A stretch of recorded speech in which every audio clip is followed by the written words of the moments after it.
Pena que não. Por que a maconha não tá legalizada? É uma pauta de vocês. Eu acredito que deveria ser, pelo menos. Faz todo sentido. Porque a maconha foi algo político, ser usado político pra submeter. Mesmo aquela coisa da escravidão. Você aprova uma lei que só o alfabeto pode votar. Analfabeto. Alfabetizado pode votar. Tá. E aí, nos Estados Unidos, aconteceu a mesma coisa. Tu pegava... o que a comunidade tá usando? Maconha. Na comunidade negra. Que ela tá dando maconha. Vamos fazer o quê? Vamos proibir maconha? Porque aí nós temos uma desculpa pra proibir a comunidade. É muito recente a proibição da maconha. Então, isso é uma pauta que, pô, em teoria máxima... Estourou, assim, nos Estados Unidos lá, foi o gatilho pra uma porrada de coisa. Né? E a gente meio que copiou essa... Acho que é um pouco anterior à lei seca. Não é muito anterior à lei seca. E por que a proibição da maconha? Ela é um pouco anterior à lei seca. A lei seca caiu e essa não.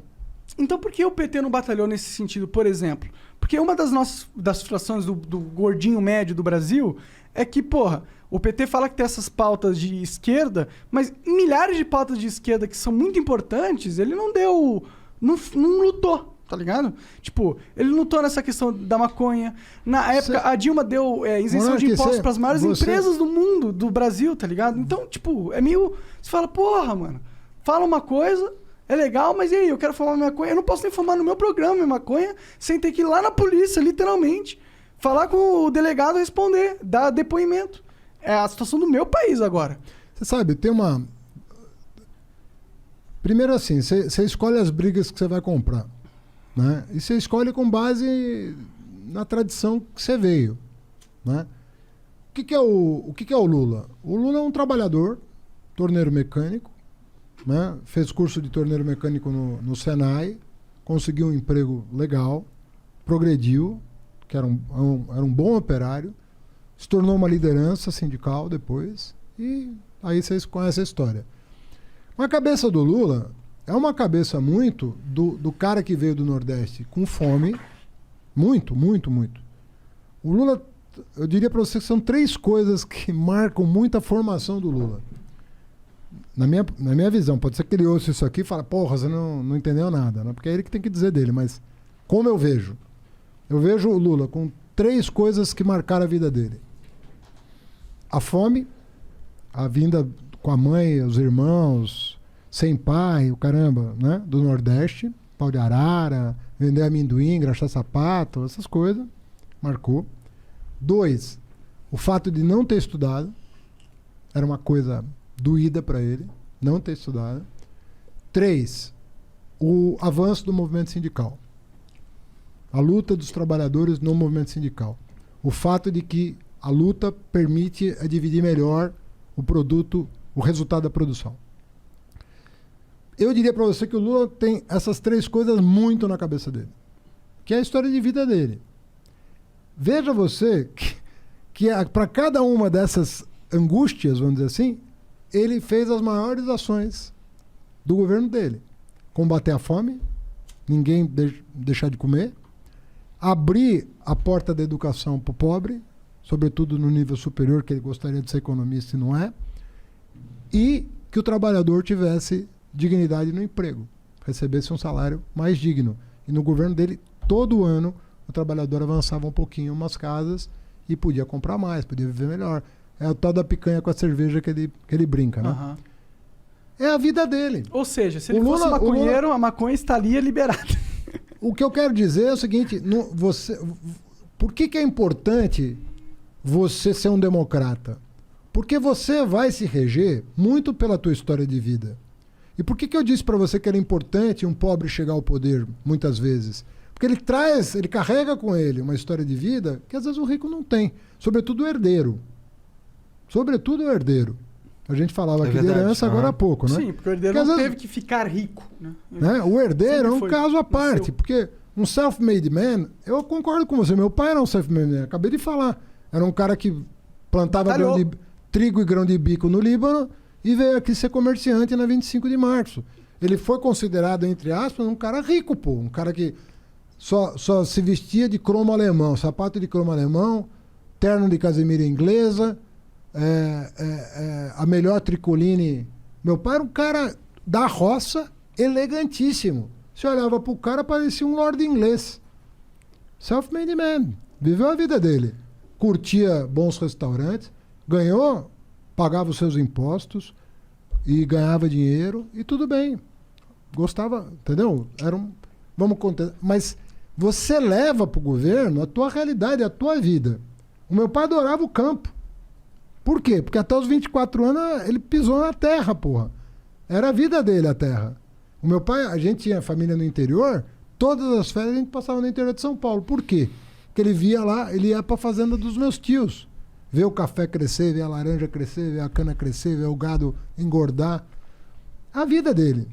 Ele não tá muito ligado a essas pautas de drogas. Então, você tá dizendo. o Lula comprou as brigas que ele achava Que eram importantes pra alma dele, no pela momento. experiência dele, que eram as coisas mais importantes do mundo. Obviamente que se amanhã pinta outro presidente com outra história de vida, vai levar para a presidência outra. Outras experiências, outras coisas Porque concretas. eu entendo essa parada disso. Eu entendo que Você mesmo, se você um dia, sei lá, Não. Não, mas vamos supor que você um dia enche o saco e fala, quer saber? Cansei de Tô ganhar com dinheiro. 40 anos, tô rico, vou ajudar o Brasil. Você é um cara talentoso, você é um cara que chama público, de repente você tem voto pra caramba. Você vai levar as tuas preocupações também pro governo. Mas é que E é uma pauta natural. muito importante essa, tá ligado? Não é Muito só a questão importante. do lazer, de eu poder de lazer, ou porque eu tenho ansiedade. Eu não fumo isso por lazer, de verdade eu não fumo. Mas é uma parada de ansiedade. Você é minha. O quê? muito acelerado. Sou de nossa. insuportável. É insuportável. Sim. E isso aqui me acalma. Então, pelos amigos que você Pô! Não, é por mim. Obrigado, moleque. Mas eles acabam se beneficiando. Mas, tipo, isso é uma coisa. Mas o problema da criminalização das drogas vai muito além. Claro, a gente vê o que está acontecendo. É a questão de. É uma desculpa para você criminalizar o jovem de periferia. É uma desculpa, não é? A maioria das pessoas que estão presas agora é por quê? Por que elas estão presas? Acho que é 1/3.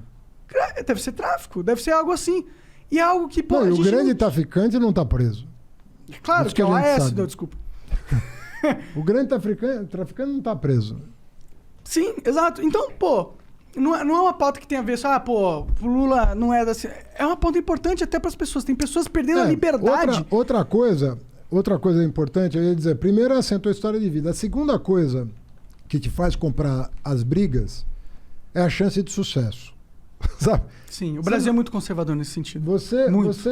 É difícil você comprar brigas sem nenhuma chance de sucesso. Sabe por quê? Você só vai ficar com desgaste.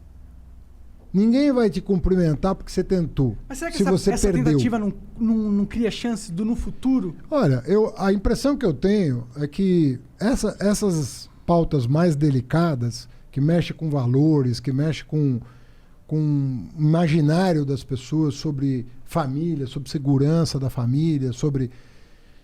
Isso tem muito, você tem razão, tem muito mal entendido sobre isso. As pessoas não conseguem compreender como melhorar a situação sem aumentar risco para ninguém, pelo contrário, diminuindo os riscos, né?